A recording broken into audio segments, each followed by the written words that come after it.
Hello and welcome to Business Today Television. I'm joined by a senior representative of business from India because viewers, while we discuss a lot about the politics, here at Business Today Television, we would like to focus on the economics. And Mr. R. Dinesh, the chairman of TVS Supply Chain Solutions and the president of the Confederation of Indian Industry. Because viewers, while we discuss a lot about the politics, here at Business Today Television, we would like to focus on the economics, make in India and export from India.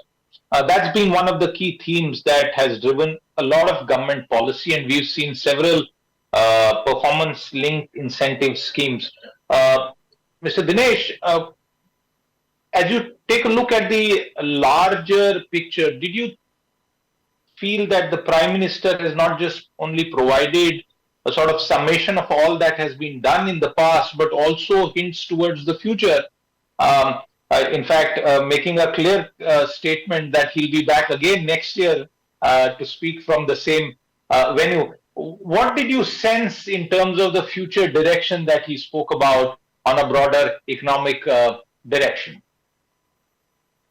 I think we have to look at this with two lenses, right? First is that the focus of the government in the past, and I would say has continued to be on two pillars. One is on ease of doing business, another is on cost of doing business. So if I look at the earlier actions in terms of ease of doing business, and now I would call it the single-minded focus in terms of cost of doing business, I think it's just a question of that the platform has been laid and the speed at which actions are continuing and are happening, and the way in which we can dovetail that with the opportunity which it presents to Indian industry is, I think, what the future is all about.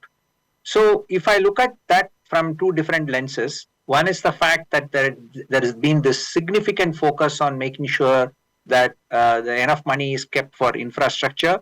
And I think you heard me say that many times. I think from CII side and as industry, we are extremely grateful that that continued focus has been there. But on top of that, it is the fact that how do we make sure that the utilization of every rupee on infrastructure is made better is, I think, what programs like the Gati Shakti have managed to make sure that the digitalization of the database makes available that we can make every rupee earn more. So as that focus grows, I think India will definitely be a more competitive country, will continue to grow on its path of becoming even more competitive.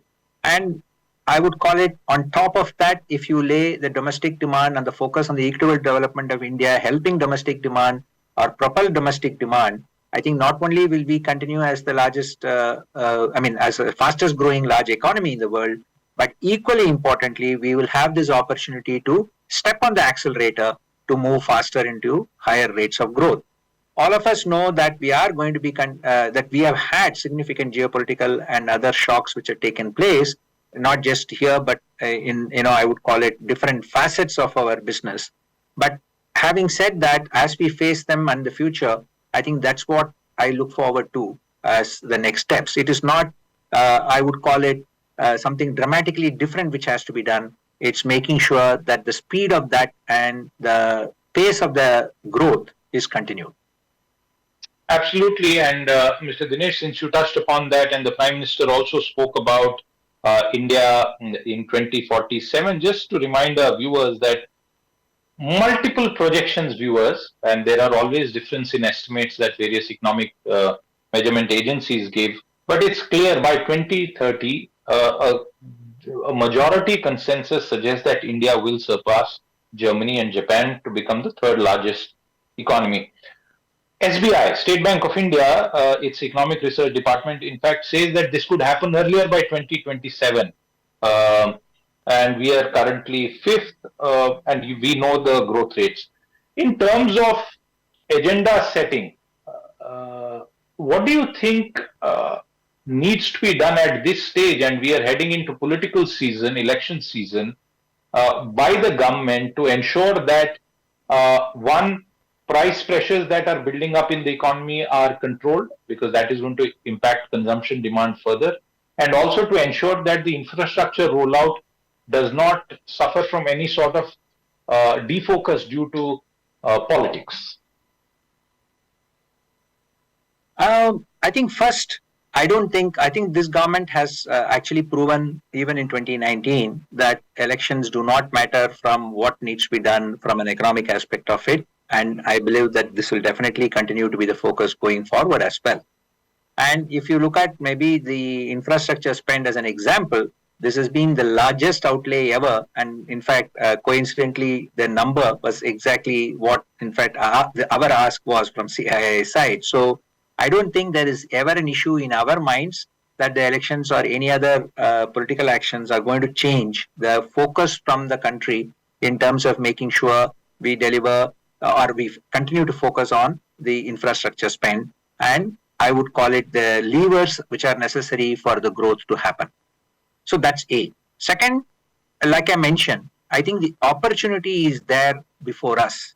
And it is for us to take, whether it be from an industry side or whether it be from India as a country opportunity. So this is what I would call as the perfect confluence. And I think the Prime Minister alluded to that by saying, actually, this is a golden period because this kind of gives a combination of where the necessary reforms and the actions and the platform had been laid by in the last so many years, and as at the same time the ability of India to have faced the consequences or the challenges of COVID and geopolitically, and the right actions have placed us in a very unique position to take advantage of the growth opportunities. And the last but not the least is, as I said, the virtuous cycle I mentioned about, which is the domestic demand, the equitable development of India, and making sure that as we grow faster, that more investments take place in India, which then propels this faster growth. So for me, I don't see any change because of the elections. In fact, I think from what the Honorable Prime Minister mentioned, he is speaking about focusing on what happens in the future rather than the current year. Uh, One of the other things that is bothering the broader economy right now is this spurt in inflation, and obviously it is driven by vegetable prices, and that is seasonal. But as a member of industry, we you must have seen other data which seems to suggest that there is a slight dip in consumer demand overall, including in rural India. Is this a matter of concern, and does this require any additional policy focus?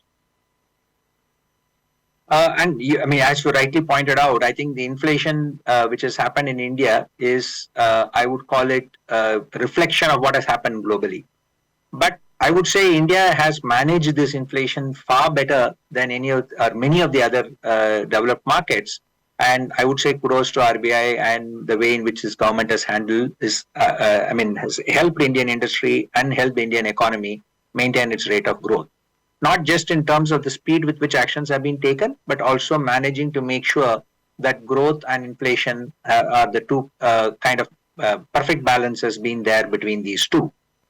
So, having coming back to your second part of the question, which is that is there any effect of that on the rural demand or etc.? I think we have to wait and see post the monsoon season what is going to happen. But from what we have seen and heard, I think both from FMCG and to a certain extent FMCD, I think the rural demand seems to be coming back, is what we have heard. I don't have the data for July, but from whatever we have heard, I think we are in the right path. So I would much rather wait and watch than make a comment now as to say that there is a concern. Again, there will we'll have to wait and see how the monsoon plays out to be sure that there is no other negative signals. But right now, there are no negative signals. Right now, there are no negative signals. One final point with you, Mr. Dinesh, and this is also a highlight of what the Prime Minister said. India will be a developed nation by 2047. In fact, it ties in with a whole lot of other projections. We at Business Today ourselves are working on thematic programming and events around India at 100. Your own sense of what sort of opportunities this growth will provide to the average Indian, because there's always a debate about is growth equitable? Is it coming to everybody, or are the rich only getting richer and a large part of the society being left behind?